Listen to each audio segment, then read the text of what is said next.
नमस्कार मित्रांनो, आपलं हार्दिक स्वागत आहे आपल्या या यूट्यूब चॅनलला। आजचा आपला टॉपिक असणार आहे physical property of a carbohydrate. So point to be covered are physical property of a carbohydrate. So याच्यामध्ये आपल्याला काय काय बघायचं आहे, stereo isomerism, optical activity, diastereo isomerism, epimer and anomerism. मग पहिला पॉइंट बघू आपण, स्टेरिओ आयसोमेरिझम। मग स्टेरिओ आयसोमेरिझम म्हणजे काय, compound having same structural formula but they differ in spatial configuration.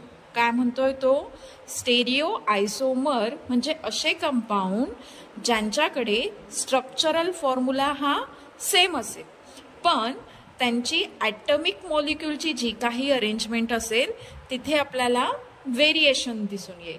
ठीक आहे, स्टेरिओ म्हणजे काय, असा molecule which have same molecular formula.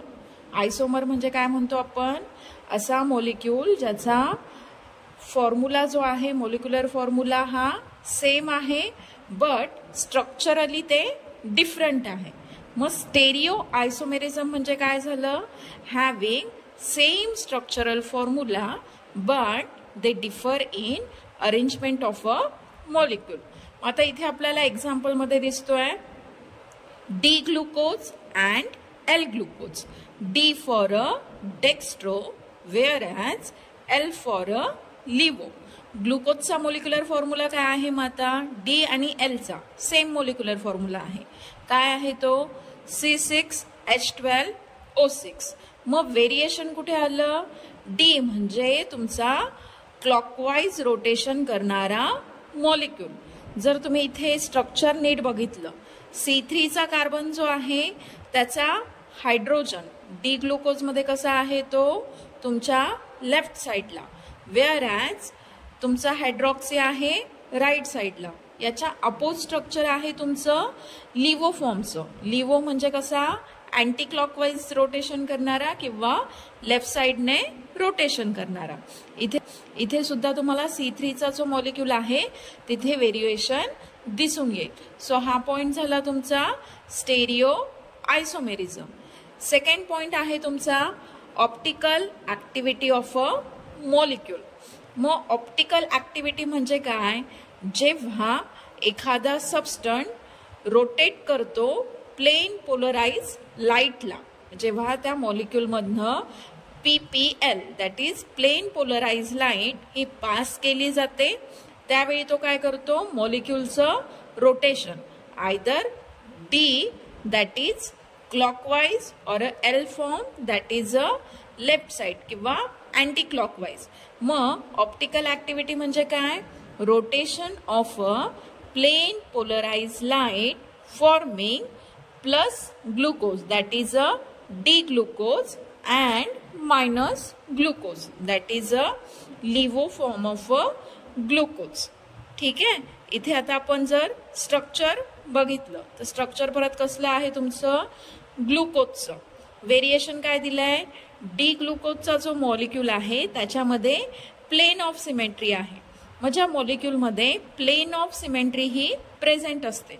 एकमेकांवर जर त्यांना ओव्हरलॅप केलं तर काय होईल, मॉलिक्यूल तिथे प्लेन सिमेट्री शो करतो। सो अशा वेळी तो कंपाऊंड असणार आहे ऑप्टिकली अँड इनॲक्टिव्ह। मग ऑप्टिकली ॲक्टिव्ह केव्हा असेल, जेव्हा प्लेन ऑफ सिमेट्री तिथे अब्सेंट असेल। सो एक्झाम्पल दिले तुम्हाला aldaric acid of a D glucose which is optically active. Okay, इथे समजलं हे काय आहे, optical activity of a molecule. Then आहे डायस्टेरिओ आयसोमेरिझम। मग आता डायस्टेरिओ आयसोमर म्हणजे काय, असे मॉलिक्यूल जे नॉन मिरर इमेज असतील किंवा nor identical to each other. So it is a type of a stereo isomerism where compound have same molecular formula and connectivity. काय म्हणतोय तो, डायस्टेरिओ आयसोमर म्हणजे असा कंपाऊंड ज्याचा मॉलिक्युलर फॉर्म्युला हा सेम आहे आणि त्याची कनेक्टिव्हिटी बिटवीन ॲटम ही सुद्धा सेम आहे. बट मग डिफरन्स कुठे क्रिएट होतो? स्पायटल अरेंजमेंट ऑफ अ मॉलिक्यूल. जे काही मॉलिक्यूल किंवा ॲटम्स आहे त्यांच्या अरेंजमेंटमध्ये इथे व्हेरिएशन आपल्याला दिसून येतं. स्पेसिफिकली हे व्हेरिएशन कुठे दिसून येणार आहे तुम्हाला? Chiral molecule. मग कायरल मॉलिक्यूल म्हणजे काय? असा मॉलिक्यूल जो अदर 4 डिफरंट ग्रुपला अटॅच असणार आहे. मग याला काय म्हटलं जाणार? कायरल सेंटर किंवा कायरल मॉलिक्यूल. मग जर कायरल मॉलिक्यूल प्रेझेंट असेल तर अशा वेळी इनोन्शिओमरचा मॉलिक्यूल सुद्धा तिथे फॉर्म होतो, which are non superimposable mirror image of each other. So मग डायस्टेरिओ आयसोमर झाला. काय असेल? Same molecular formula, same connectivity, but different in spatial arrangement of a molecule. Plus त्याच्याकडे एक कायरल सेंटर असेल. कायरल सेंटर म्हणजे काय? Other 4 different मॉलिक्यूलला तो अटॅच असेल and not mirror image of each other. एकमेकांची मिरर इमेज तो नको. एक्झाम्पल आहे मॅनोज आणि गॅलेक्टोज. सो इथे एक्झाम्पल बघा. आता एक्झाम्पलमध्ये काय दिलंय मग आता? डी मॅनोज, डी ग्लुकोज आणि डी गॅलेक्टोज. ओके. सो आता जर आपण पहिलं बघितलं डी मॅनोज आणि डी ग्लुकोज, व्हेरिएशन कुठे दिसतंय तुम्हाला? C2च्या कार्बनला. एकमेकांचे काय ते मिरर इमेज तिथे होत नाही ओव्हरलॅप केल्यानंतर. नेक्स्ट एक्झाम्पल आहे डी ग्लुकोज आणि डी गॅलेक्टोज. नेक्स्ट एक्झाम्पल आहे डी ग्लुकोज आणि डी गॅलेक्टोज. इथे 4th पोझिशनवाला हा कार्बन. हा काय आहे? इथे non superimposable mirror image. Next point आहे तुमचा इपिमर. मग इपिमर म्हणजे काय? It is a one pair of a stereoisomer. Usually it is a type of a stereoisomer that differ only in configuration at one stereogenic center. फक्त आपल्याला variation कुठे दिसून येणार आहे? तुमच्या स्टेरिओजेनिक सेंटरला. स्टेरिओजेनिक मॉलिक्यूल म्हणजे काय? तुमचा कायरल मॉलिक्यूल. एका कायरल मॉलिक्यूलला, एका कार्बनच्या मॉलिक्यूलला जे 4 डिफरंट मॉलिक्यूल अटॅच असतील plus they are not mirror image of each other. काय म्हटलंय? इपिपर म्हणजे काय आहे? त्यांच्या ॲटमिक रिअरेंजमेंटमध्ये व्हेरिएशन असेल स्पेसिफिक कार्बनला. तो स्पेसिफिक कार्बन काय असेल? Stereogenic centre. अजून एक पॉसिबिलिटी त्याने काय सांगितली किंवा requirement? They should not mirror image of each other and epimer is a type of a diastereoisomer. Epimer ही टाइप आहे डायस्टेरिओ आयसोमरची. डायस्टेरिओ आयसोमर काय आहे? Nor mirror image nor identical to the each other. Example काय दिले मग इथे परत आता? डी ग्लुकोज आणि D galactose both are epimer to each other at 1st, 2nd, 3rd, 4th carbon. Molecular formula काय आहे? C6H12O6. सो तुमचा 4th नंबरचा जो कार्बन आहे त्याला आपण काय म्हणणार? C4चा इपिमर. हा एकच इथे कायरल सेंटर असल्यामुळे काय होते? कंपाऊंडची अरेंजमेंट जी काही आहे मॉलिक्यूलची ती इथे डिफरंट दिसून येईल. नेक्स्ट आहे ॲनोमेरिझम.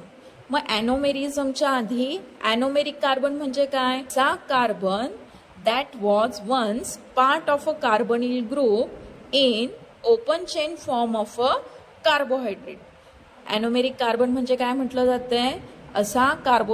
असा कार्बनचा मॉलिक्यूल जो कार्बोनिलचा पार्ट असेल. Carbonyl for a C double bond O either अल्डो कीटोजमध्ये CHO किंवा कार्बोनिलचा molecule C double bond O in open chain form of a carbohydrate.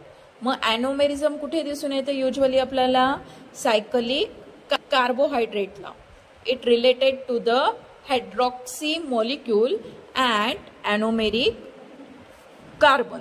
आता इथे स्ट्रक्चर दिले आपल्याला परत ग्लुकोजचं. ग्लुकोजचं स्ट्रक्चर फॉर्म करताना कसं आहे, C6H12O6. इथे 6 कार्बन आपल्याला दिसत आहे. मग सायकलिक फॉर्म मध्ये जेव्हा आपण ग्लुकोजला ड्रॉ करणार त्यावेळी इथे व्हेरिएशन काय दिसतंय बघा. फर्स्ट पोझिशनचा जो हायड्रॉक्सी आहे अल्फाला तो कसा आहे, अल्फा डी ग्लुकोज. अल्फाच्या पोझिशनला जो हायड्रॉक्सी आहे तो कसा आहे, अल्फाला तो कसा आहे, अल्फा डी ग्लुकोज. अल्फाच्या पोझिशनला जो हायड्रॉक्सी आहे तो कसा आहे, बिलो द प्लेन. म्हणजे ज्यावेळी तुमचा हायड्रॉक्सी मॉलिक्यूल हा बिलो द प्लेन असेल it is non as alpha D glucose, wear as first molecule जेव्हा तुमचा अबो द प्लेन असेल त्यावेळी हा काय माहित असेल आपल्याला, काय म्हटला जाईल, बीटा डी ग्लुकोज. सो ॲनोमेरिझम मध्ये काय व्हेरिएशन केलं जाईल तुम्हाला, की काय शिकायचे आपल्याला, ॲनोमेरिझम मध्ये सायकलिक फॉर्म मध्ये अल्फा आणि बीटा फॉर्म हा कसा ओळखायचा. अल्फा म्हणजे काय असेल, below the plane, whereas beta म्हणजे काय असेल तुमचा, अबो द प्लेन. ठीक आहे, इथपर्यंत सगळ्यांना समजलं. त्यामध्ये अजून एक प्रॉपर्टी आहे ग्लायकोसाइड फॉर्मेशन. जेव्हा तुमचे 2 मोनोसॅकराइडचे मॉलिक्यूल एकमेकांना कोव्हॅलेंटली जॉईंट होतील त्यावेळी त्याला काय म्हटलं जाईल, ओ ग्लायकोसाइडिक बॉन्ड. मग त्याच्यामुळे जो डायसॅकराइडचा मॉलिक्यूल तिथे तयार होईल. अजून एक प्रॉपर्टी आहे तुमची म्युटा रोटेशन. म्युटा रोटेशन म्हणजे काय, interconversion of a alpha or a beta form of a cyclic structure. Then तुमची आहे ऑक्सिडेशनची प्रॉपर्टी. ऑक्सिडेशनसाठी आपण रिएजंट कुठले यूज करतो, तुमचं टोलन्स किंवा बेनेडिक्ट किंवा फेलिंग्स रिएजंट. याच्यासोबत जेव्हा कार्बोहायड्रेटची रिॲक्शन होणार तर आयन्सला ते रिड्यूस करतात, मेटल आयन्सला ते रिड्यूस करतात, त्याच्यामुळे त्यांना रिड्युसिंग शुगर असं सुद्धा तिथे म्हटलं जातं. नेक्स्ट प्रॉपर्टी आहे अजून एक रिडक्शन. खूप सारे कार्बोहायड्रेट रिडक्शन सुद्धा फेस करतात जेव्हा त्यांची युजली रिॲक्शन होईल सोडियम बोरो हायड्राईड सोबत. आणि लास्ट वन आहे इस्टेरिफिकेशन किंवा इथर फॉर्मेशन. जो तुमचा हॅशन किंवा इथर फॉर्मेशन, जो तुमचा हायड्रॉक्सीचा ग्रुप प्रेझेंट असेल मोनोसॅकराइड मध्ये त्याला कन्व्हर्ट केलं जातं आयदर इस्टर किंवा इथर. सो हे काय बघितलं आपण आज, physical property of a carbohydrate. Hope so की सगळ्यांना नीट समजलं असेल. लाईकला शेअर करा, सबस्क्राईब करा. थँक्यू.